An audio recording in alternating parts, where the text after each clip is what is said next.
Now, as far as I can know, which isn't saying much. Press your nose up against the greenhouse. Come in if you want to come in. I could use your help. You want to come in or As no? far as I know, it's live. Sorry. Yes. It Oh, is. it's live. Okay. Yeah, it is. Sorry. Yelling at my boy. So your Michael's here, and he's going to be potting some plants while he's too busy. He's got other things to do at the same time. So I'm just grateful that he can talk to me at the same time, and he is going to talk to us about. You made a post recently that inspired me to ask you this, which was that if there's any, you said, I believe more or less, you said, if there's any millionaires out there, they should really be hiring me, right, to come and create a sustainable. What's the correct term? I always want to say manor farm because I think of the domains here and stuff. How would you put it? Yeah, rich man's homestead, large. Right. Well, I think my the point that I was trying to, that was like an offhand post. It's so funny how these social media sites work because, it's like 3 glasses of cider in on a Saturday night, and you make an offhand post, and then before you know it, you've spoken to the entirety of the planet. So that was kind of what that post was. But it was an expression, I think, of me thinking about the tension between, I think I've embraced an identity as a homesteader for many years. But the homesteading in and of itself, at least the American understanding of homesteading, is wrapped up in this type of like individualistic settler, mind frame where it's you and, you're just by yourself with your family. And if I've learned anything over the past 8 years, I think in the last time we spoke, I spoke briefly to this, was that if I've learned anything in my 8 years of homesteading, is the truth is that we are in a type of mysterious and glorious communion with all of creation, and none of us could hope to return to old ways in isolation. That's just never going to happen. And so if our trajectory is one in which we return to old ways, and that's kind of a catchphrase for all, traditionalism or whatever else you may have, that we need one another.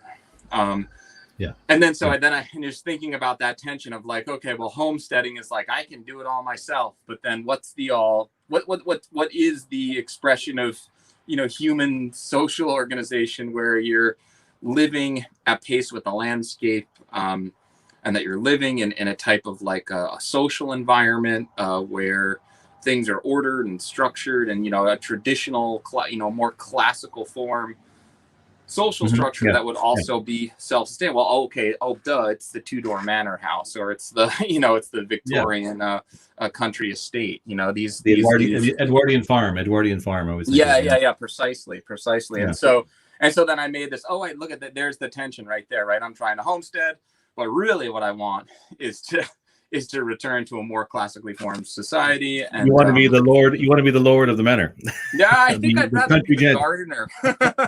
I think I'd rather serve than be heavy is the head that wears the crown. I mean, honestly though, no, I can tell you're not the type of person to want to be a lord just for the sake of having power over people or anything like that. You would probably, most likely, if anybody, be the one who should be in charge of it, right? I mean, maybe there's others that know more than you, but in a most likely scenario, if you were to say get some people to help you on your homestead, or say like your post, if some millionaire came along and said, Michael, I need to make a self-sustaining.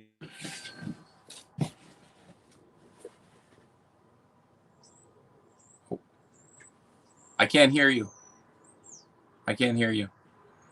Your audio is cut out. Sorry.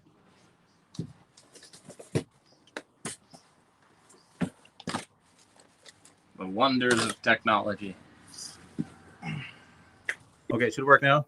Working now? Yeah, you're back now. Yeah, you're back. I don't want to be like last time with you, and it was really bad. So we'll watch that. No, you're set now. Now I hear you again. No, what part did I cut out? Like very early on? You said if a moneyed billionaire were to come to me and say, and then right. Cut out. Okay, so yes, if he did, which is not likely nowadays, you'd have to be a very special type, because the type of person who becomes a millionaire nowadays is not the type of person to take these things seriously or understand when someone like you tells them exactly how you would have to go about it in a truly sustainable way. which is to go like people accuse us of Ludditism, saying we want to go back to just 100% previous ways of doing things. It's not exactly that. I wouldn't say. It's more like you taking the best of that. Like you can't do everything 100% as it used to be. Besides the fact the world around us is so different, anyways.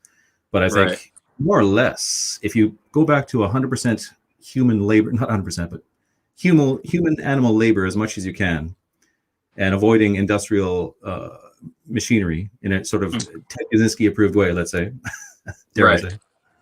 It is a model that if you look at the Edwardian homestead or the Edwardian demesne or manor farm, it is, as long as your values are slightly altered, slightly better, you can sacrifice a little bit of the apparent efficiency of wanting to go for battery chickens, battery eggs, and the horror of that, and like the absolute the torture and the doom for the animals, the lack of health for the people consuming the final product, and just the overall dismal industrial thing that leads into. You have to sacrifice a little bit the idea of having everything on time, or say you have to go back to a more natural acceptance where there might be a year where a certain crop fails or this and that, and you just sort of adjust. You're ready to adjust in a more organic living way. And you have, say, you need that hierarchy, I would say, on your farm or on your homestead, on your manor. So you'd have to have a lord. You have to have somebody ultimately in charge. And you have people there, either you could probably get people just even there to volunteer, or you could just produce like 100 children. Right. Or you can, if it's making money, you get people like they used to come live there and help them work, or you pay them what you can. I mean, people would probably work for very little to do stuff like that nowadays, to learn old methods of farming and stuff. Right.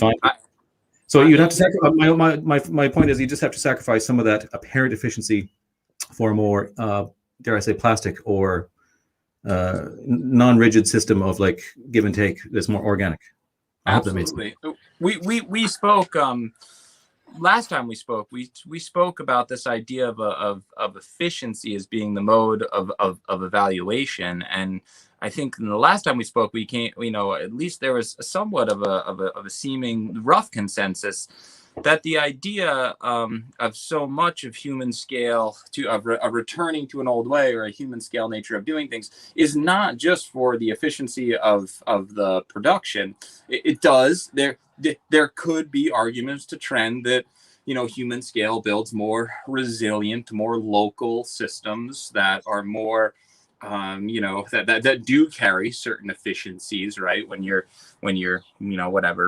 using local products and local supply chains. But I think even departing from that a type of evaluation comes out of the human scaled agricultural endeavor, or a human scaled endeavor of any sort, where you start saying, wait, hold on. What we've forsaken in modernity for the price of production and efficiency and all these things is beauty. There's something intrinsically beautiful about a craftsman who works with tools that he made, or a human scale agricultural process. And in that, it kind of you begin to transcend into a realm of evaluations that become quite mysterious, and then things unlock and reveal themselves from there. But so there's the resiliency part, right? If you were to have a human scaled system operating on hand tools, yes, you wouldn't be beholden to global supply chains. You wouldn't be beholden to technological and outside inputs, because you could devise a system, much like I've done on my farm here. You could devise a system that is somewhat independent of all of those things, Well, I do. Oh, sorry, go on. Yeah. But even beyond that is that one, a society or a structure or a pace of life and an organizational, a social organization, which allows someone to hoe a garden all day, and that labor is enough of a wage for a family. There is beauty inherent in this, and I think we all see it. We have the benefit now of experiencing the modern paradigm and saying, hey, that didn't really give us what we all thought it was going to give us, at least those who would have been convinced. You see the horrors of modernity emerging daily now, whether it's we won't get into it as fear to offend folks, but we all understand how bad it is and the horrors that are there. And so at least I would assume that the folks watching your podcast or whatever this is, radio show would probably be on the same page, but we miss some that it's beautiful. What we do when we work at human scale is beautiful, both as artists, as gardeners, as a social framework which incorporates and centers the family and that very human relationship with craft and skill and artistry. That's beautiful, and that's what we're oftentimes missing. Yeah. Well, it's not just beauty as well. There is beauty. I mean, there's beauty in it in various ways, like as in that you say, obviously, you're kept very fit by doing things by hand. So you could say your body is beautiful, or I should say health. We should put it in terms of health, I would say. Your health is improved because you're working hard, and the health of the product, your food, is healthier.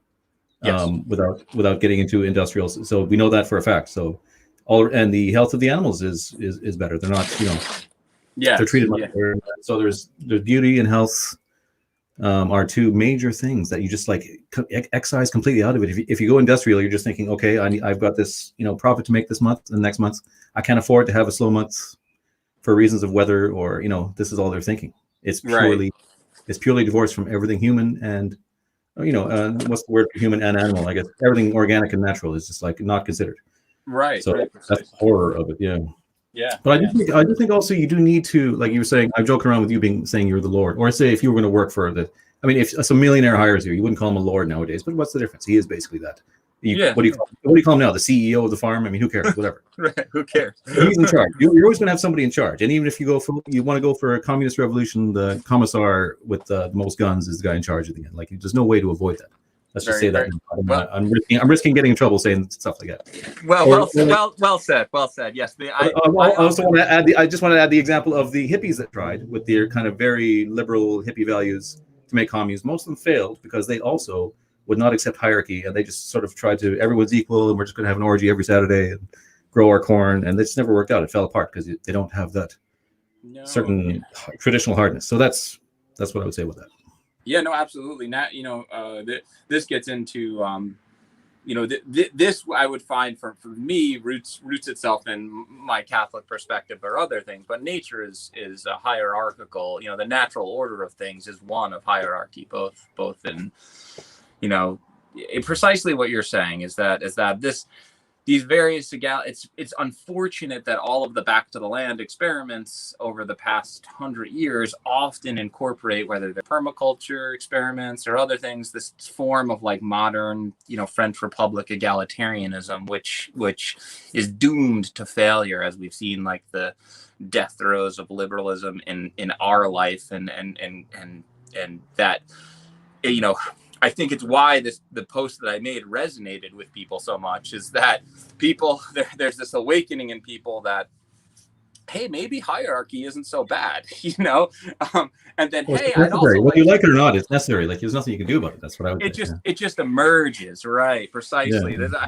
This is, we're going to get into a whole conversation about monarchy if we continue down this thread, because for me, I just, like you said, no system is exempt from the patronage of hereditary and nepotism and all these things. And so there's ways that classical systems have contained these things, right?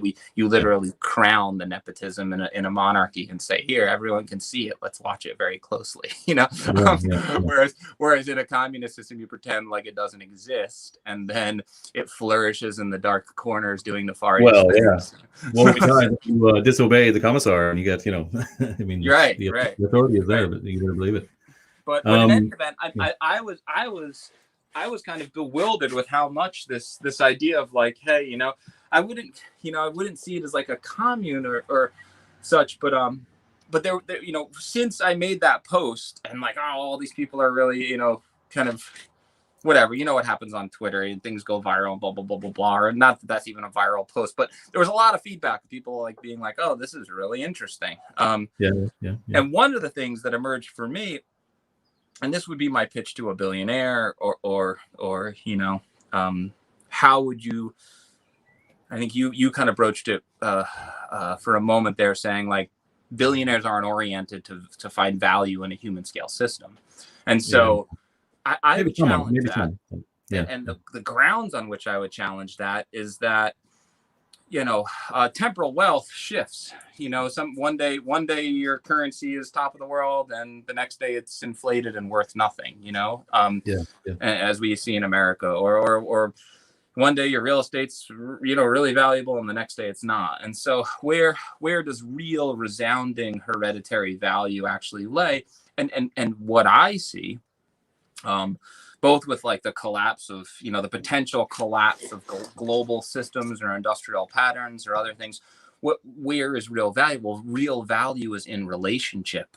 Real value is in a rich network where I know carpenters and gardeners and craftsmen and clothes makers and house builders. And so what project could I, as somebody who has money, coalesce all of those craft skills around? It comes back to our initial conversation the first time we met, our last dialogue with one another, where I talked about, I think it was you, we talked about distributism for a bit. And distributism is also, there's two sides of it, where there's the first things, having access, a community's access to primary things, which is food, water, quality land.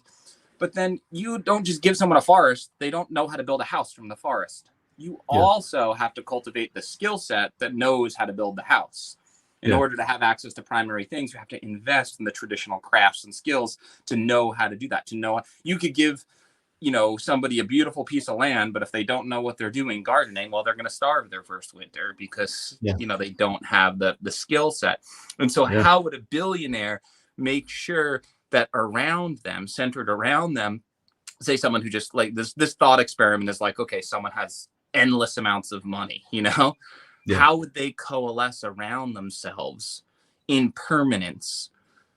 Craftspeople who have the means to transform primary things into real basic life sustaining value. And that would be the pitch for the project is, hey, your currency might disappear next year. The world might fall into turmoil, and the best positioned people are going to be the ones who are living in deep, rich relationship with the people around them. So an army of farmers, basically. more or less. And carpenters and stonemasons, carpenters. You got it. There you go. It's okay. Let's pretend you're making a pitch. You're making a pitch to Elon Musk. He's got a forested ranch or whatever you would call it somewhere. So what would you say? What would you propose in terms of, say he's got 15 acres, he's got a water supply. I mean, is this too? I don't want to put you on the spot, but like I can think of what I would. I mean, what would you say? In the same room with Elon Musk, I'd first challenge. Or any old millionaire. Well, anyone, like So what would you propose? He's got a forest. Let's say he's got deer in the forest. He's got a stream. Like what would you set up for him? What would you suggest? Like he need things like what do you call him? A gamekeeper. You need maybe someone to keep bees. You need someone to maybe farm fish in the stream. I almost feel like pulling the phone, like walking out of the greenhouse with you and walking around my farm, just to show you. What I found is trying to be a small scale homesteader. If we're going to like cultivate land and stuff, part of what we have to do is have a nutrient cycle, that a way in which we create fertilizers on our farm, and a way in which we like manage our land and create high nutrition, easy land management strategies that result in high nutrition food. The number one way to do that, and that also rejuvenate the soil. The number one way to do this is, of course, grazing animals. And so from grazing, so that would be the start. And then it's you really look at society, right? This is how it starts. We start following around the megafauna, because they leave rich soil behind them and they have high nutrients. And when we hunt them all down, we start to domesticate the rest of them. That's really the process of civilization. But not to get too esoteric. So you would need grazing animals that produced fertilizer and high nutrition food. And then you would need arable land. And by that, I mean land that can be either grazed by animals or turned to orchards and gardens. In the old days, they used to keep a wood. They used often would keep a wood though, and they keep deer and rabbit in the wood. Maybe that was just for sport hunting, or I don't know. Would that No, factor into it? you would have to have, some of the most beautiful and rich ecosystems that Europe has. Although I'm not European, I've done my reading and stuff. Yeah. The coppice forests of England and other places, managed forest land would be absolutely a part of any. You have all your the creation of vessels and fences and hedges and lath for building purposes. These are all coppice forest type things. So Yeah. you would have managed forest lands. In that, you would have game. Those. Then there would be grazing land, and then there would be gardens. And each one of these would be interacting with the other. Yeah. And yeah, you would, as far as, I often think that people have a way, people way overshoot, especially in America, like how much land you need for like a single family. People always ask me, they write me on Twitter, the two biggest ones, when people are like, I'm interested in homesteading and I'm going to get out of modernity. And, how do you do it, Mike? What's your advice? How much? And then the next breath is, what books do I need to read? And how much land do I need? And my answer to the what books do I read is, I think I like this one, but you can read a lot about milking a goat, but you don't know nothing until you pull on a teat. And then how much land you need? Well, what's the quality of the land? An acre of really beautiful soil can produce a massive amount of food, whereas an acre of rocky mountainside will give you nothing, or swamp will give you very, very little. So it's not a quantity, it's a quality of land that you would need. It's like that guy there's a guy in California, and he's got like, I don't know what it is. It's less than a quarter of an acre. Maybe it's like, I forget what it is, but he's got a business, and he's like selling. He's producing so much food, he's selling it. Just with his family in this tiny, and it's just in his, like an urban guy, like just in his garden, in his backyard, in a suburban house. So absolutely, somebody got terraced gardens and raised gardens on very, very small amount of acreage can produce a mind-boggling amount of food with the right caretaking and the right inputs. So that would be the thing. It's back to the conversation of how do we cultivate, right? There's the one side of primary things, making sure that you have access to the raw materials, but then the second side of access to primary things in a distributist model would be, cultivating the skills to know what to do with it. And that's where gardeners or people like myself who have cultivated that very unique skill set of what does human scale resilient agriculture look like. And I've been very careful to stay away from all of the various guru trappings or ideological trappings, because you enter so many of like these. What do you like? What? Permaculture, with any human activity, gurus develop around it, and you get these ideologies where all of a sudden you're taking expensive workshops instead of actually just like listening to the landscape around you or picking up. I did a workshop in permaculture. I remember that. I did. I can't. So you're saying permaculture? So what's your view on permaculture? You think it's I haven't studied it enough to make any widespread condemnation of it. I can just say that my orientation was one to kind of, I might read a book here or there, but I attempt to, as much as I can, go towards the people who have lived on the landscape around me and look at those patterns, prioritize relationships there, and listen to those over a guru or an ideology or a book or a YouTube video. I think as long as you're doing crop rotation and stuff like that, your soil's probably in pretty decent shape, and you're making compost and all that. The main thing I remember from the permaculture was that it was all about. They didn't want to disturb the soil because they figured healthy soil was to do with the kind of veins of like fungus and stuff that develop over time. And as long as you don't till it up, the theory is it'll get healthier and healthier. So they try not to, you're very sparing with your digging. You just kind of, that was a theory. I have developed, I existing in all these realms of homesteading and stuff. I've of course kind of like, come into contact with like no-till and till and permaculture and you know, all these different things. So I know them roughly, and I'd say like I'm always interested in like what developed for me. Like I sheet mulch over winter to build soil, but then I also hand till with hose and wheel hose and animals, and you know, but and every year I learn more and more things, and the things that I've learned that have been the great, like it's a great example. My neighbor from down the road, where is it? My neighbor from down the road has a bunch of leggy tomatoes. 2 years ago, another neighbor taught me how to seed out tomatoes in like open trays, and they work really well, right? So one neighbor that I know was like, Mike, take some of my leggy tomatoes. You know, they need some more love, you know. And then that skill combined with open tray seeding taught to me from another neighbor, and now I'll have beautiful tomatoes next year, you know. And every year I learn a little bit more based on having real relationships with the people around me, and that's what I try and prioritize is those real relationships, you know. Yeah, they know that specific piece of land and the weather, and I guess the way, you know, probably many of them were there generations too, I guess, probably were. Exactly. People talk to me about like, you know, what's the best apple variety, and I'm like, the one that your neighbor's growing, you know. Go find the old tree down the road that you know, the lady down the road has been making pies from since she's been, you know, a little kid, and graft that one, you know. Yeah, even in my little garden here, which is like very small, there'll be certain things that'll grow over here that will not grow in that corner over there. Yeah, like, precisely. It's crazy. Precisely. Yeah, and they just want to naturally be there, and that's kind of the way it is. Exactly. What do you think about water? Have you got your own water source, or are you on the mains or whatever? Or no, we have a well. We have two wells. All right, 2 wells. Okay. And then actually,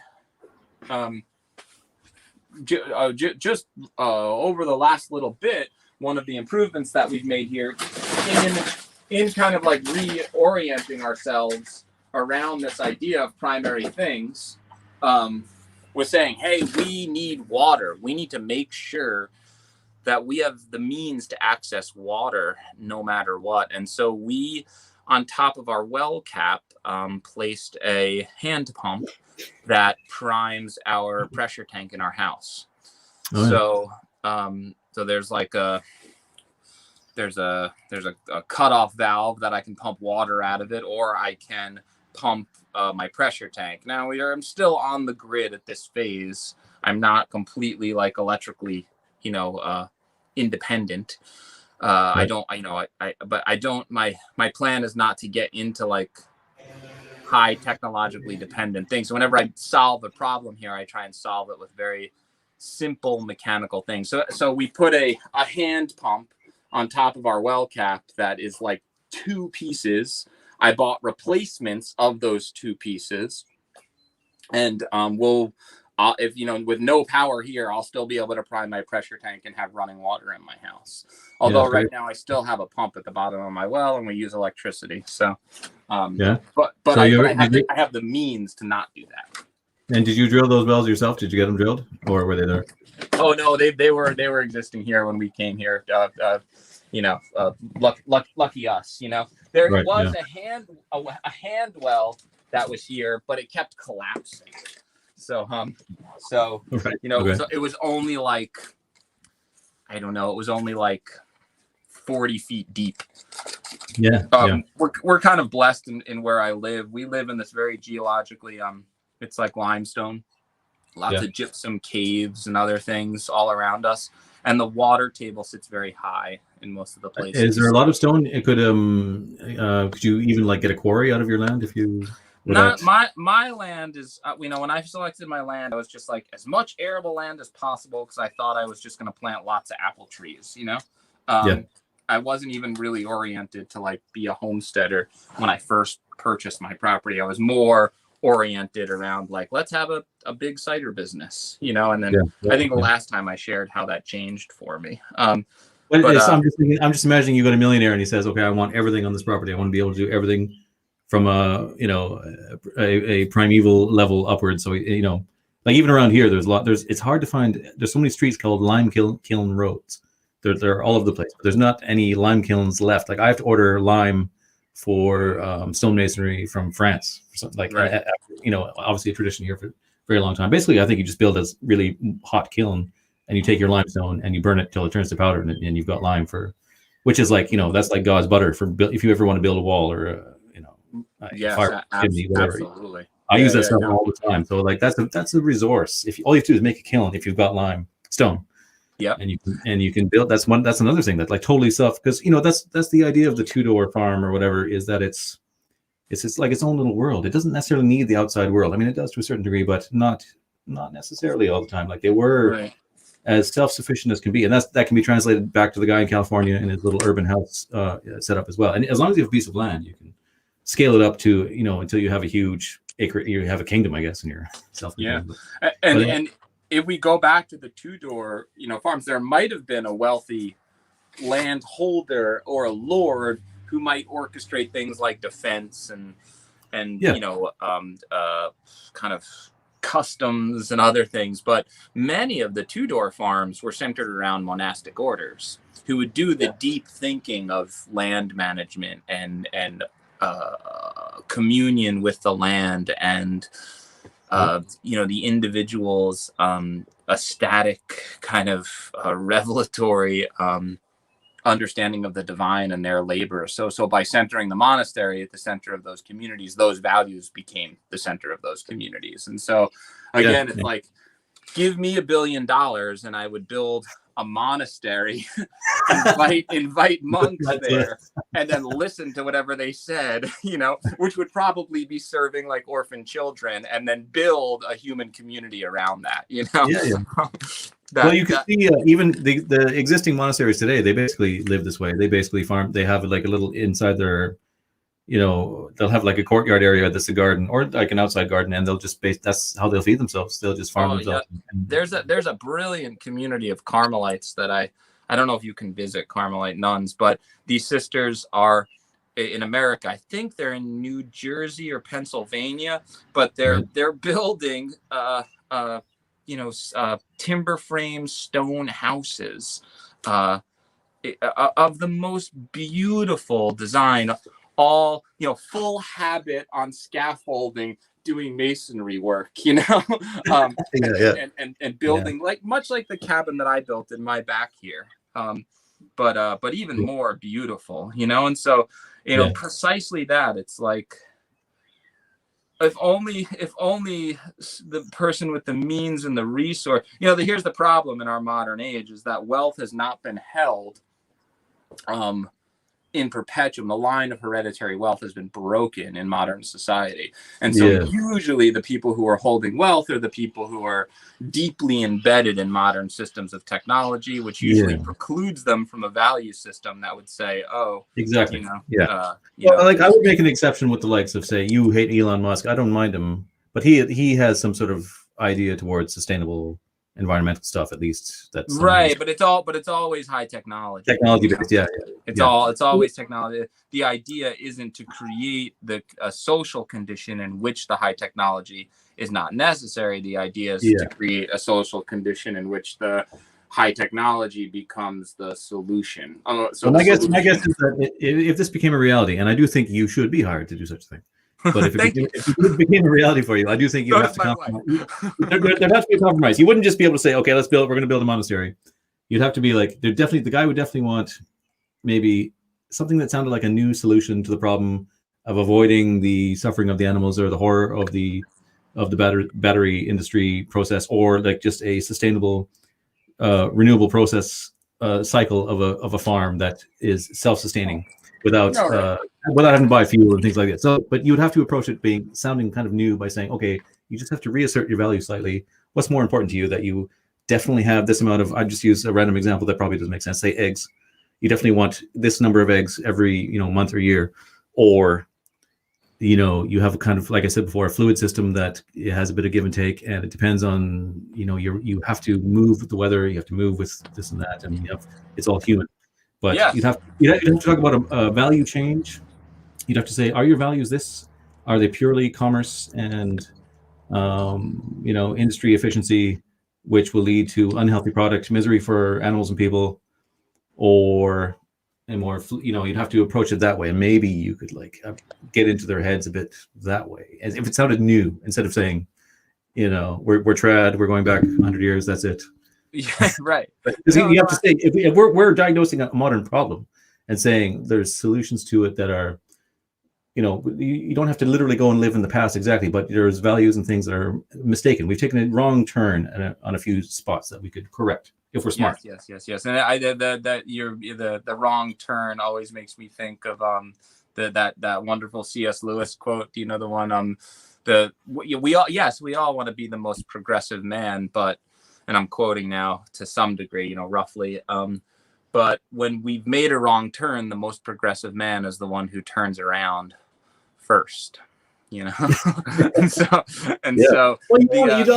it's like I said the same thing in my art book. It's like you want to be able to examine the past, and if you see something that was done better, like cherry pick it a bit and say, look, this was better this way. Why don't we adapt towards that at least slightly? Think about it at least, and not be like. Right. Well, I think the idea of a classically ordered society, one in which the world that you were living in around you was richly peppered with craft skills and artistry and talent, and the people who to create a social context in which something like that could flourish and exist. And there could be products that would be produced, there could be schools and trainings and craft skills that could be centered around such a community. There could be religious retreats that could be centered around such a community.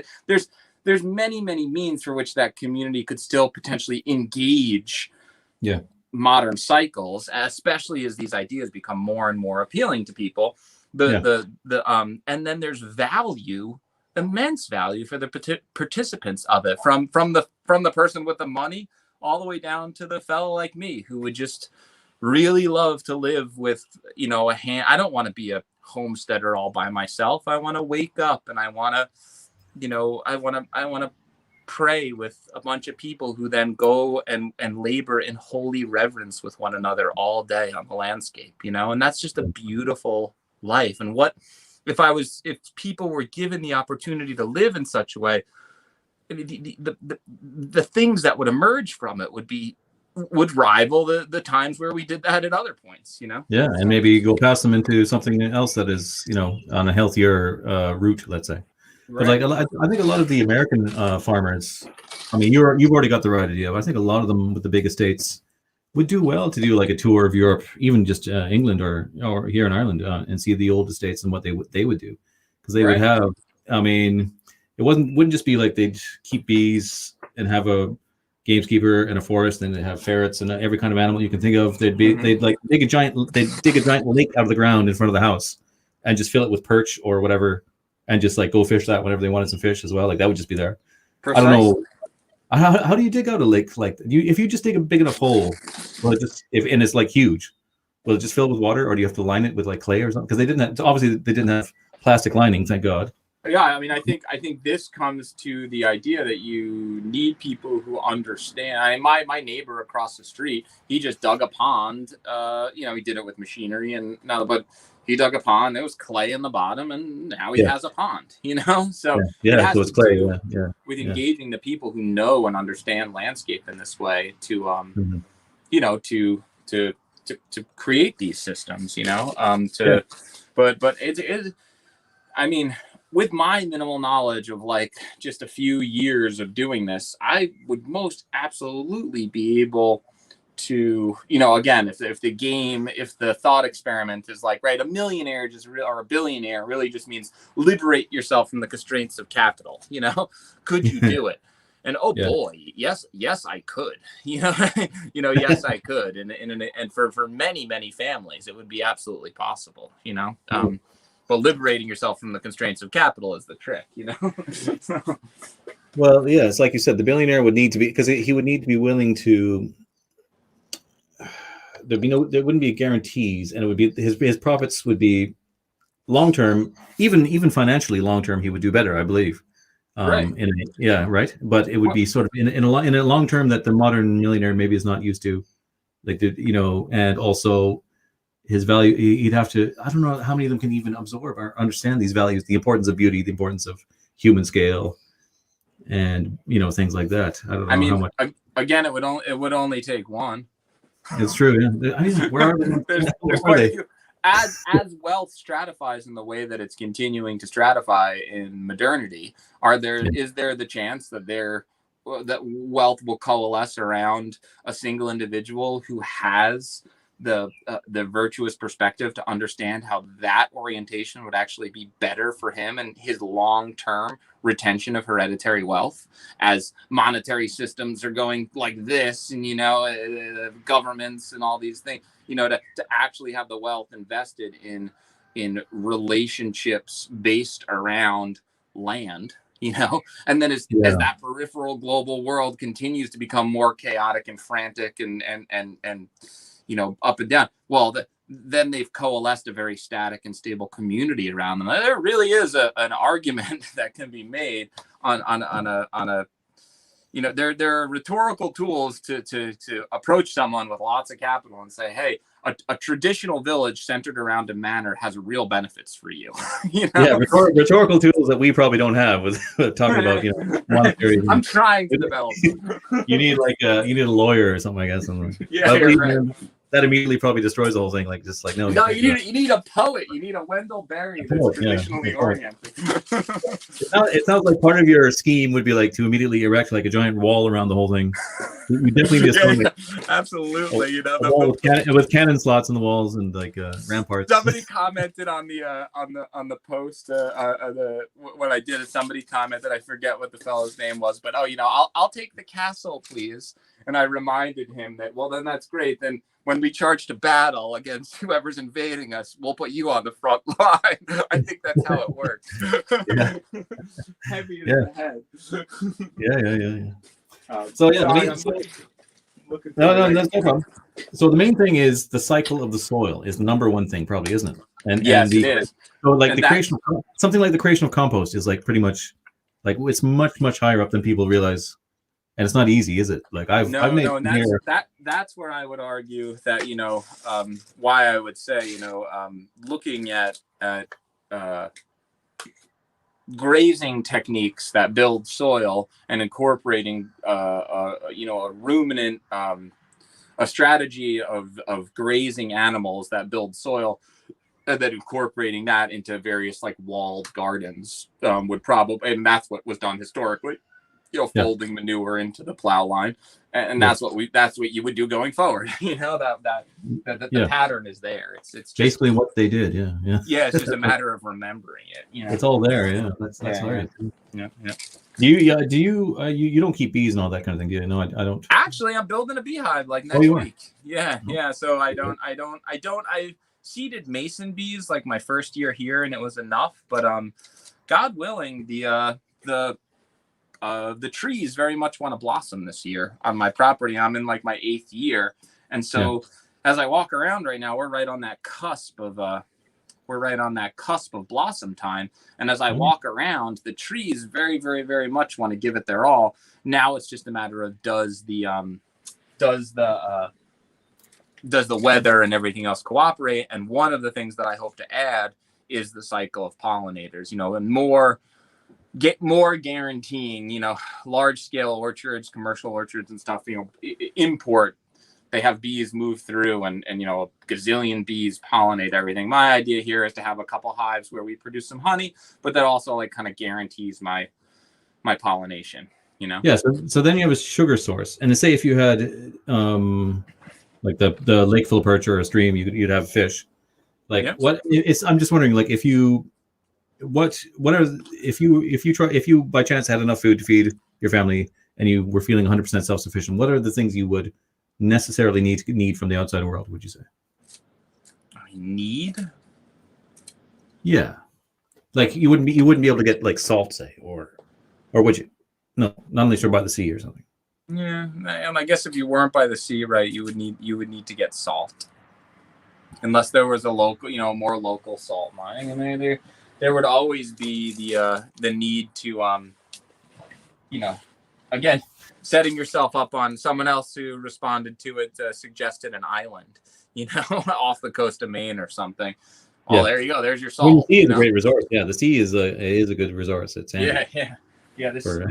Having it coastal would absolutely, would absolutely kind of up you. I mean, you just look at population distribution and where are we? You know, Yeah. we're on the coasts. You know? Yeah. So. Well, yeah. I mean, that's so you would your proposal would include the whole spiritual angle and just, I mean, you've got the experience yourself of having done it, so you have it all under your belt. So I think we haven't, you know, I could at this very moment, I think, be relatively divorced in completely from modern supply chains on my homestead and be just fine. Every time the lights click out, I'm like, oh, please don't come back on. You know, really? You know, we have small, brief power outages, and I'm like, oh, please let this be the time. Because I do believe that my family would be just fine. Most of my concern for myself, as it is for so many people, is feeding the demands of the market economy and the debt that I've incurred to hold on to my land. You know, it's not the you know. It's a great, I think, Wendell Berry quote, you know, you have to be wealthy enough to be a poor farmer, you know. And that's wealthy enough to the land. Yeah, the land is the main thing, I guess. And then you often would be in debt. Precisely. I mean, debt is the economy of the modern world in the first place. Yes, precisely. There's nothing else to it but debt, and like sham. Maybe that's why the billionaires are all so they need their monthly. They want a monthly guaranteed return on their investment, no matter what. And that's right. Goes more industrial all the time. Right. But like factors like beauty, which was your main thing that you said right off the bat. I mean, that as important as that is to us, that's very hard to explain to probably a modern person. Right. Yeah. Thing at all. Yeah. Why? Because beauty's right. Because to a modern, right, beauty is subjective, and they're literally exercising their ability to look at miserably, horrifically ugly things and convince them that they're beautiful. You know, that's the whole game. Well, most of these factory farm guys won't let you in their warehouses and that, and there's only people that like sneak in to get photos to see the horror of them, like the you know, they're not proud. They can't be proud of their farms. They maybe they like their whatever return they're getting, or most of them have been bought out now, or just flat out owned by the distributors or these companies, right? Aren't they? Right. So they're not even like there's nothing human in it's pure system, let's say. Yeah. It's and it's a horror for the animals. Like Jesus, you have to. I mean, it's disgrace, you know. Oh, you froze it. Oh, you're going funny. I'm back. Oh, you're back now, I think. Okay, excellent. Yeah. I can see out of my greenhouse that I'm about to get rain here, and I have some garden tools out in the garden still. So, since I am mobile and I have that ability, let's take a walk over there and show you my garden. Sure. So here's the. Oh, he's gone. Well, it's just you and me until he comes back. And it's live. Which I'll do. Sing a song. No, I'm not going to do that. Oh, there he is. You're back.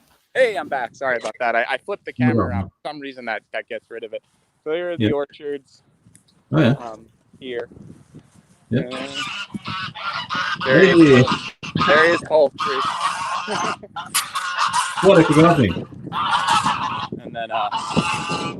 And then here's the garden that I'm often writing about. Potatoes went in just a little bit ago, and this is all done with no gasoline. You know, all just hand tools. Yeah. Great. There's the wheel hoe and various other apple trees and whatnot, and so, and then the reason why I'm seeing that we're about to get a storm. Yeah. So how about we close our interview right now with me? You guys can take the sheep in with me. How about that? Sounds good. So I let my sheep graze in my orchard. So there they are. There they are grazing in the orchard. Yeah, that's good. In the early spring, I can allow my sheep to graze in the orchard. Hey, yep. And then every day, I rotate the sheep to a different orchard. Hey, yep. But when a storm blows in like this, I put them away. Yeah, it looks stormy, right? Yeah, it's stormy. It's about to come down. Hey, yep. I need encouragement.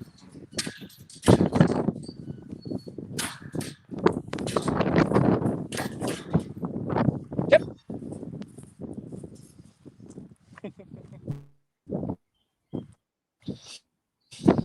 Let's hope this works while I'm live broadcasting my sheep. It's very broken up, but I can see it anyways. No, yeah, it's good.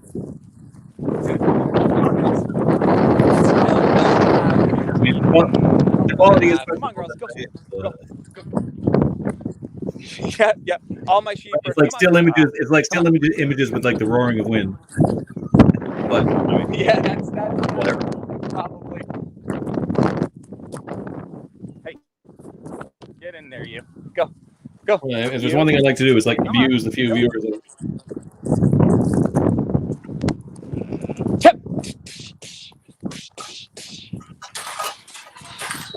And there you go, my friend. We just put away our sheep together live on YouTube. Hey, great! It was like a series of still images with like a roaring wind. But it's good. Yeah, sorry about that. It's about to storm here, and so I don't keep them out in the rain. If you keep the animals out in the rain too much, I find that the pastures get wet, and that ups the parasite load, which is never good for them. All right. So, no. Yeah. Well, hopefully there was a billionaire watching somewhere in the world, or will eventually, and he will approach and say, "Feel free to get in touch with me." Yeah. If I could be the gardener, and you could be the chief craftsman, and together we could manage an estate for them. What do you say? Yeah, for sure. Yeah. Oh, it'll be a paradise. It'll be like the Hanging Gardens. It would. There you go, paradise. We can joke about it, but in reality, I mean, it would be amazing, and it would probably be like one of the best things ever. But we can only be cynical and ironic about it and pretend we wouldn't be amazing at it because it sounds ridiculous. But the truth is, it probably would be. Yeah. Some of the most amazing things come out of the kind of wild ideas. If you don't put it out there to the world, then it'll never come to fruition.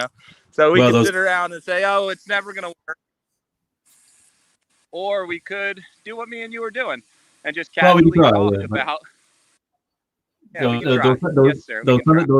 son of a bitch millionaires are probably they may even agree with us, but then they'd run it by their panel of yes men and accountants and lawyers, and they'd be like, "Oh, what are you talking about? This is ridiculous."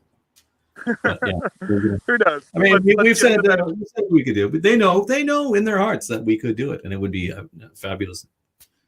But yeah, anyways, well, I'll let you go. Always great. Because you're breaking up a good bit there. So yeah, good talking to you again. Can you hear me? Yeah, I can hear you. Okay. I hope it worked. Let's hope it recorded and went live. I only did one other live one before, but anyways, I think it did. So I'll say goodbye to you. All right. Goodbye, friend. Have a good. All right. Thanks, Michael. Yeah. See you later. Talk to you later. Bye. Bye.